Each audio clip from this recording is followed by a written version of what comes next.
ओम शांति।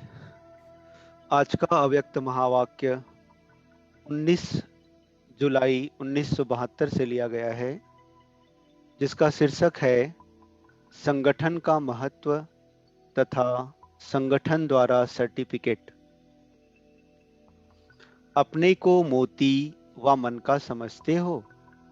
मोती व मनके की वैल्यू किसमें होती है? मनका व मोती माला से अलग होते हैं तो उसकी वैल्यू कम क्यों होती है? माला में पिरोने से उनकी वैल्यू होती है, अलग होने से कम क्यों होती है? कारण संगठन में होने के कारण वह मोती मन का शक्तिशाली हो जाता है।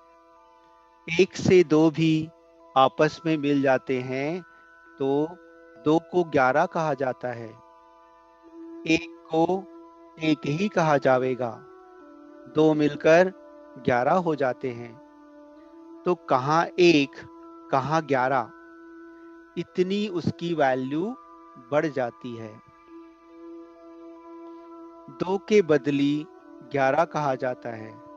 संगठन की शक्ति को प्रसिद्ध करने के लिए ऐसे कहने में आता है, आप अपने को कौन सा मोती समझते हो? माला का मोती हो व इंडिपेंडेंट अर्थात स्वतंत्र मोती हो। अपनी वैल्यू को देखते हुए, अपनी शक्ति को देखते हुए यह अनुभव करते हो कि हम माला के मन के हैं। एक दो को ऐसे संगठन के रूप में पिरोए हुए वैल्यूएबल मोती समझते हो। दूसरे भी आपको समझते हैं, वह सिर्फ आप ही अपने को समझते हो। जैसे कोई विशेष करते हैं व कोई भी विशेष रीति विजयी बनकर आते हैं तो उनको मेडल मिलता है ना। वैसे ही जो अब तक पुरुषार्थ कर रहे हैं उसका सर्टिफिकेट प्रैक्टिकल में लेने के लिए ही बीच बीच में यह संगठन होता है। तो इस संगठन में हर एक ने अपना संगठित रूप में चलने का, संगठन के शक्ति की वैल्यू का मेडल लिया है। यूनिवर्सिटी में आई हो ना, तो अब तक के पुरुषार्थ व ईश्वरीय सेवा का सर्टिफिकेट तो लेना चाहिए ना। सभी एक दो से कहाँ तक संतुष्ट हैं व एक दो के समीप कितने हैं, इसका सर्टिफिकेट लेना होता है।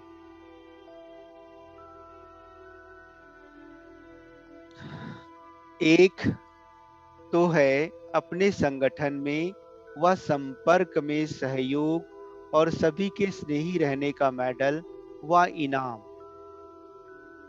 दूसरा है ईश्वरीय सेवा में अपने पुरुषार्थ से ज्यादा प्रत्यक्षता करना, इसका इनाम। और तीसरा फिर है जो जिस स्थान के निमित्त बने हुए हैं उस स्थान की आत्माएं उनसे संतुष्ट हैं व कोई स्वयं सभी से संतुष्ट हैं। चौथा, अगर स्वयं भी संतुष्ट नहीं तो भी कमी रही और आने वालों में से एक भी कोई संतुष्ट नहीं है तो यह भी कमी रही। टीचर से सभी संतुष्ट हो। टीचर की पढ़ाई व संबंध में जिसको आप लोग हैंडलिंग कहते हैं उससे सभी संतुष्ट हैं तो इसका भी इनाम होता है। पहले शुरू में माला बनाते थे, किस लिए? उमंग उत्साह बढ़ाने के लिए। जिस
सर्वस्व त्यागी बनने के बाद औरों की सेवा के लिए निमित्त बने हो ना। हर एक में कोई विशेषता जरूर है। एक दो की विशेषता का भी एक दो को परिचय होना चाहिए, कमियों का नहीं। आप लोग आपस में जब संगठन करते हो तो एक दो तरफ के समाचार किस लिए सुनाती हो?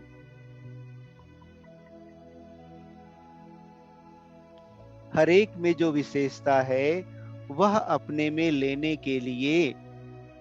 हर एक को बाप दादा की नॉलेज द्वारा कोई विशेष गुण प्राप्त होता है। अपना नहीं, मेरा गुण नहीं है, नॉलेज द्वारा प्राप्त हुआ। इसमें अभिमान नहीं आवेगा। अगर अपना गुण होता तो पहचानने से ही होता, लेकिन नॉलेज के बाद गुणवान बने हो। पहले तो भक्ति में गाते थे कि हम निर्गुण हारे में कोई गुण नहीं, तो यह स्वयं का गुण नहीं कहेंगे। नॉलेज द्वारा स्वयं में भरते जाते हो, इसलिए विशेषता का गुण वर्णन करते हुए यह स्मृति रहे कि नॉलेज द्वारा हमें प्राप्त हुआ, तो यह नॉलेज की बड़ाई है, ना कि आपकी। नॉलेजफुल की बड़ाई है। उसी रूप से अगर एक दो में वर्णन करो तो इसमें भी एक दो से विशेषताएं लेने में लाभ होता है। पहले आप लोगों का यह नियम चलता था कि अपने वर्तमान समय का सूक्ष्म पुरुषार्थ क्या है इसका वर्णन करते थे।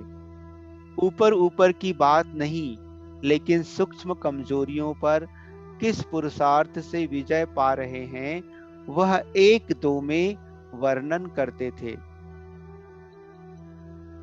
इससे एक दो को एक दो का परिचय होने के कारण जिसमें जो विशेषता है उसका वर्णन होने से ऑटोमेटिकली उसकी कमजोरी तरफ अटेंशन कम हो जाएगा, विशेषता तरफ ही अटेंशन जाएगा।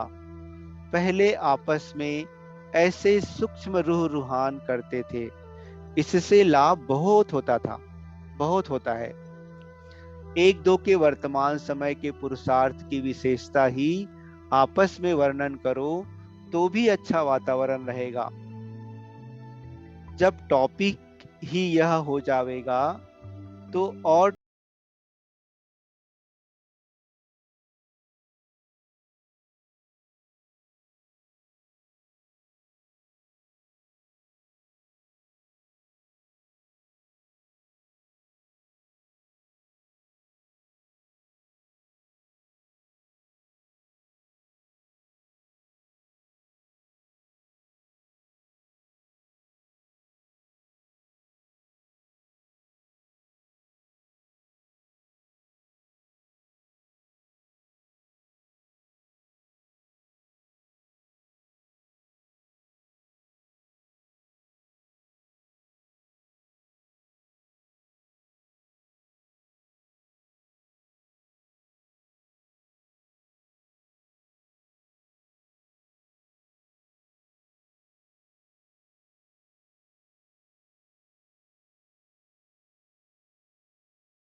फलाने ने साथ नहीं दिया, वह यह बात नहीं की, इसलिए सर्विस की वृद्धि नहीं होती, वह मेरे पुरुषार्थ में फलानी बात, फलानी आत्मा विघ्न रूप है।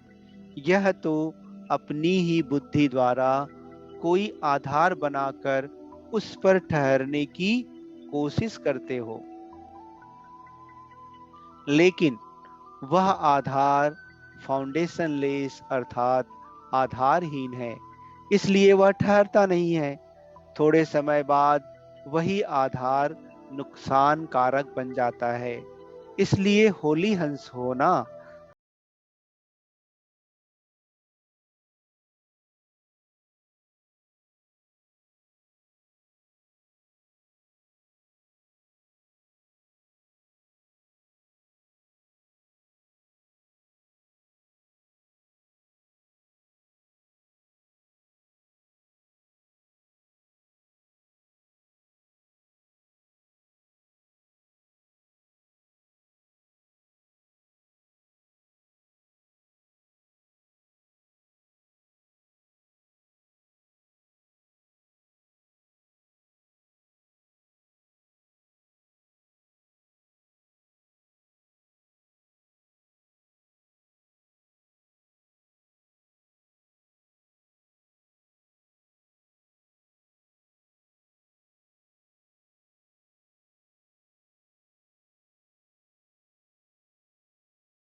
संबंध में आने की कमजोरी होती है। इस कमजोरी से ही कारण पैदा होता है। तो रचना ही व्यर्थ है ना। कमजोरी की रचना क्या होगी? जैसा बीज वैसा फल।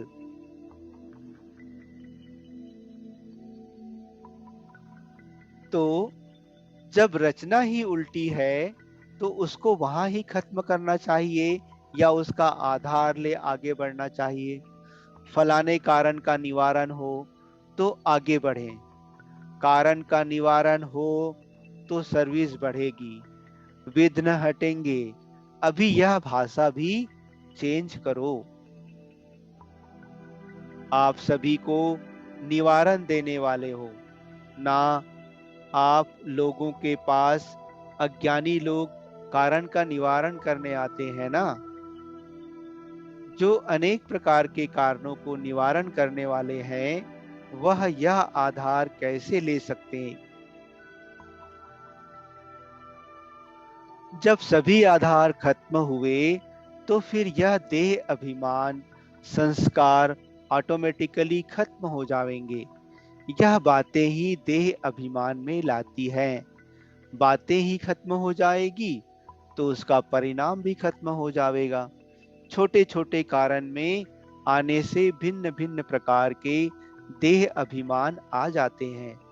तो क्या अब तक देह अभिमान को छोड़ा नहीं है?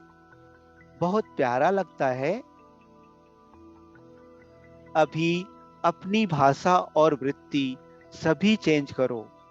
कोई को भी किस समय भी किस परिस्थिति में किस स्थिति में देखते हो, लेकिन वृत्ति और भाव अगर यथार्थ है तो आपके ऊपर उसका प्रभाव नहीं पड़ेगा। कल्याण की वृत्ति और भाव शुभ चिंतक का होना चाहिए। अगर यह वृत्ति और भाव सदा ठीक रखो तो फिर यह बातें ही नहीं होंगी। कोई क्या भी करे, कोई आपके विघ्न रूप बने, लेकिन आपका भाव ऐसे के ऊपर भी शुभ चिंतकपन का हो, इसको कहा जाता है तीव्र पुरुषार्थी व होली हंस।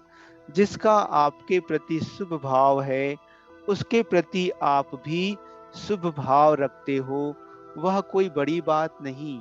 कमाल ऐसी करनी चाहिए जो गायन हो। अपकारी पर उपकार करने वाले का गायन है। उपकारी पर उपकार करना यह बड़ी बात नहीं। कोई बार बार गिराने की कोशिश करे, आपके मन को डगमग करे, फिर भी आपको उसके प्रति सदा सदा शुभ चिंतक का अडोल भाव हो, बात पर भाव ना बदले, सदा अचल अटल भाव हो, तब कहेंगे होली हंस हैं। फिर कोई बातें देखने में ही नहीं आवेगी, नहीं तो इसमें भी टाइम बहुत वेस्ट होता है। बचपन में तो टाइम वेस्ट होता ही है।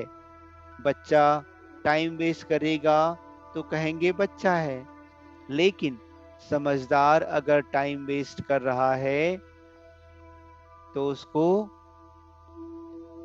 बच्चे का वेस्ट टाइम नहीं फील होगा। उनका तो काम ही यह है। तो आप जब जिस सेवा के अर्थ निमित्त बने हुए हो, वह स्टेज ही जगत माता की है। विश्व कल्याणकारी हो ना। हत का कल्याण करने वाले अनेक हैं।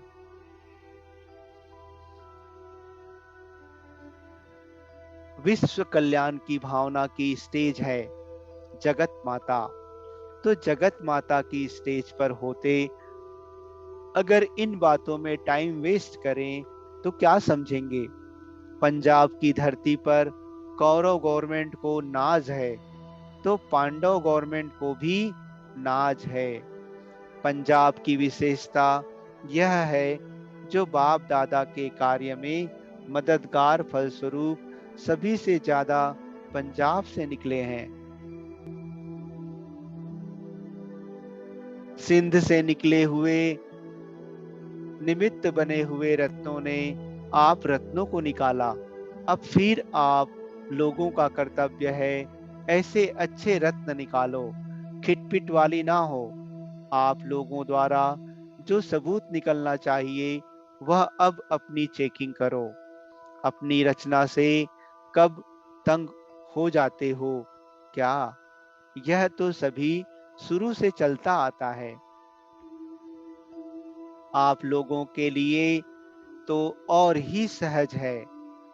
आप लोगों को कोई स्थूल पालना नहीं करनी पड़ती, सिर्फ रूहानी पालना। लेकिन पहला पूर निकलने समय तो दोनों ही जिम्मेवारी थी। एक जिम्मेवारी को पूरा करना सहज होता है, दोनों जिम्मेवारी में समय देना पड़ता है। फिर भी पहला पुर निकला तो सही ना। अब आप सभी का भी यह लक्ष्य होना चाहिए कि जल्दी जल्दी अपने समीप आने वाले और प्रजा दोनों प्रकार की आत्माओं को अब प्रत्यक्ष करें। वह प्रत्यक्ष फल दिखाई दे। अभी मेहनत ज्यादा करते हो, प्रत्यक्ष फल इतना दिखाई नहीं देता। इसका कारण क्या है? बाप दादा की पालना और आप लोगों की ईश्वरीय पालना में मुख्य अंतर क्या है, जिस कारण समा के ऊपर जैसे परवाने फिदा होने चाहिए वह नहीं हो पाते। ड्रामा में पार्ट है, वह बात दूसरी है, लेकिन बाप समान तो बनना ही है ना। प्रत्यक्ष फल का यह मतलब नहीं कि एक दिन में वारिस बन जाएंगे, लेकिन जितनी मेहनत करते हो, उम्मीद रखते हो, उस प्रमाण भी फल निकले तो प्रत्यक्ष फल कहा जाए। वह क्यों नहीं निकलता? बाप दादा कोई भी कर्म के फल की इच्छा नहीं रखते। एक तो निराकार होने के नाते से प्रारब्ध ही नहीं है तो इच्छा भी नहीं हो सकती, और साकार में भी प्रैक्टिकल पार्ट बचाया तो भी हर वचन और कर्म में सदैव पिता की स्मृति होने के कारण फल की इच्छा का संकल्प मात्र भी नहीं रहा। और यहाँ क्या होता है, जो कोई कुछ करते हैं तो यहाँ ही उस फल की प्राप्ति का रहता है। जैसे वृक्ष में फल लगता जरूर है, लेकिन वहां का वहां ही फल खाने लगे तो उसका फल पूरा पक कर प्रैक्टिकल में आवे, वह कब ना होगा, क्योंकि कच्चा ही फल खा लिया। यह भी ऐसे है, जो कुछ किया उसके फल की इच्छा सूक्ष्म में भी रहती जरूर है। तो किया और फल खाया, फिर फल स्वरूप कैसे दिखाई देवे? आधे में ही रह गया ना। फल की इच्छाएं भी भिन्न भिन्न प्रकार की है। जैसे अपार दुखों की लिस्ट है, वैसे फल की इच्छाएं व जो उसका रिस्पांस लेने का सूक्ष्म संकल्प जरूर रहता है। कुछ न कुछ 1-2% भी होता जरूर है। बिल्कुल निष्काम वृत्ति रहे, ऐसा नहीं होता। पुरुषार्थ के प्रारब्ध की नॉलेज होते हुए भी उसमें अटैचमेंट ना हो, वह अवस्था बहुत कम है। मिसाल, आप लोगों ने किन्हों की सेवा की, आर्ट को समझाया, उसकी रिजल्ट में 1-2 आपकी महिमा करते हैं और दूसरे ना महिमा, न ग्लानि करते हैं, गंभीरता से चलते हैं। तो फिर भी देखेंगे 8 में से आपका अटेंशन 1-2% में उन 2-3 तरफ ज्यादा जाएगा जिन्होंने महिमा की। उसकी गंभीरता की परख कम होगी। बाहर से जो उसने महिमा की उनको स्वीकार करने के संस्कार प्रत्यक्ष हो जाएंगे।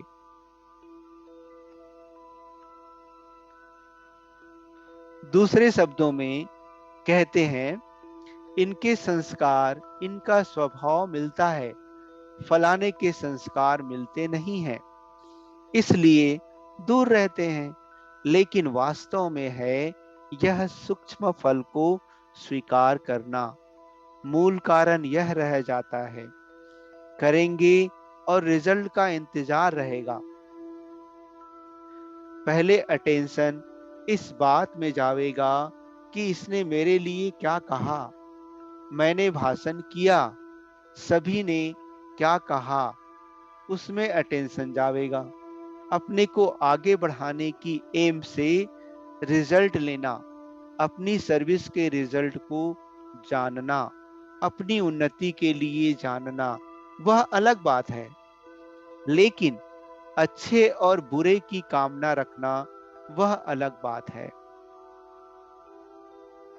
अभी अभी किया और अभी अभी लिया तो जमा कुछ नहीं होता है। कमाया और खाया, उसमें विल पावर नहीं रहती, वह अंदर से सदैव कमजोर रहेंगे, शक्तिशाली नहीं होंगे, क्योंकि खाली खाली है ना। भरी हुई चीज पावरफुल होती है। तो मुख्य कारण यह है, इसलिए फल पक कर सामने आवे, वह बहुत कम आते हैं।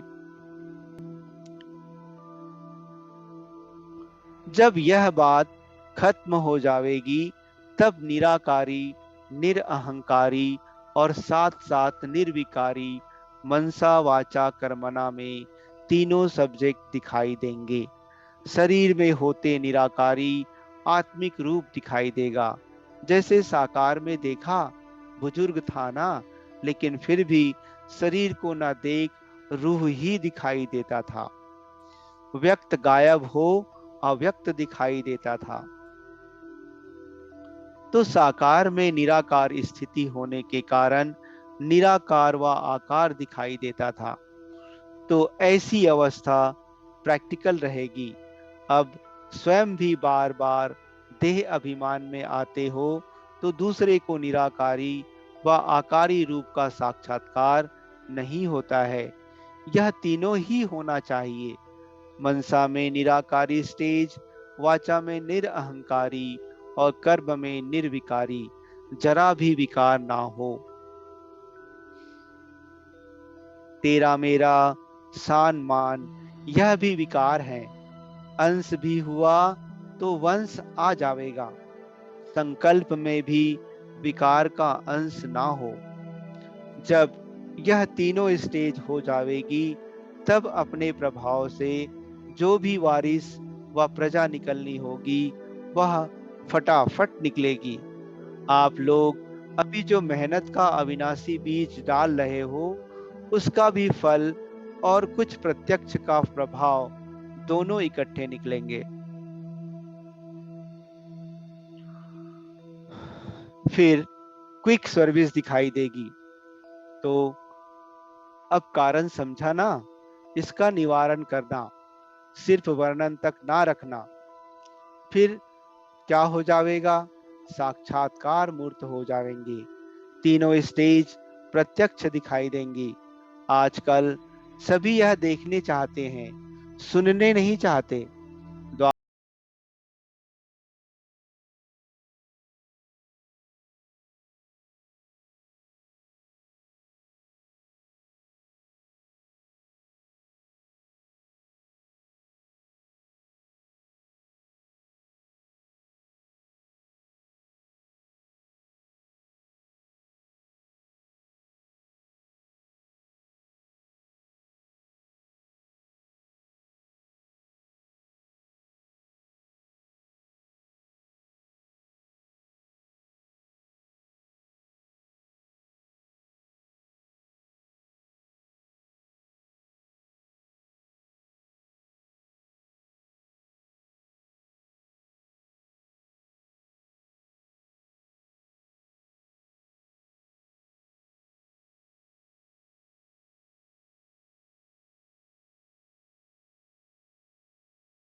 कोई का भाग्य मस्तक दिखाता है, समझते हैं यह बड़ा चमत्कारी है। तो ऐसी जब सर्विस करें तब जय जयकार हो। तो अब विश्व के आगे एक एक सैंपल बनना है। अनेक स्थान सेंटर्स होते हुए भी सभी एक हो, सभी बेहद बुद्धि वाले हो, बेहद के मालिक और फिर बालक। सिर्फ मालिक नहीं बनना है, बालक सो मालिक, मालिक सो बालक। एक दो के हर राय को रिगार्ड देना है, चाहे छोटा है व बड़ा है, चाहे आने वाला स्टूडेंट है, चाहे रहने वाला साथ है। हर एक की राय को रिगार्ड जरूर देना चाहिए। कोई की राय को ठुकराना गोया अपने आप को ठुकराना है। पहले तो जरूर रिगार्ड देना चाहिए, फिर भले कोई समझानी दो, वह दूसरी बात है। पहले से ही कट ना करना चाहिए कि यह रॉन्ग है, यह हो नहीं सकता, यह उसकी राय का डिसरिगार्ड करते हो। इससे फिर उनमें भी डिसरिगार्ड का बीज पड़ता है। जैसे माँ बाप घर में होते हैं तो नेचुरल बच्चों में वह संस्कार होते हैं माँ बाप को कॉपी करने के। माँ बाप कोई बच्चों को सिखलाते नहीं हैं, यह भी अलौकिक जन्म में बच्चे हैं, बड़े माँ बाप के समान होते हैं। इसलिए आज आपने उनकी राय का डिसरिगार्ड किया, कल आपको वह डिसरिगार्ड देगा। तो बीज किसने डाला? जो निमित्त है। चूहा पहले फूंक देकर फिर काटता है। तो व्यर्थ को कट भी करना हो तो पहले उनको रिगार्ड दो, फिर उनको उसको कट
उनकी विशेषता का पहले वर्णन करो, फिर कमजोरी का। जैसे ऑपरेशन करते हैं तो पहले इंजेक्शन आदि से शुद्ध बुद्ध बुलाते हैं, तो पहले उसको रिगार्ड से उस नशे में ठहराओ, फिर कितना भी ऑपरेशन करेंगे तो ऑपरेशन सक्सेस होगा। यह भी एक तरीका है। जब यह संस्कार भर जाएंगे तो विश्व से आपको रिगार्ड मिलेगा। अगर आत्माओं को कम रिगार्ड देंगे तो प्रारब्ध प्रारब्ध में भी कम रिगार्ड मिलेगा। अच्छा, ओम शांति।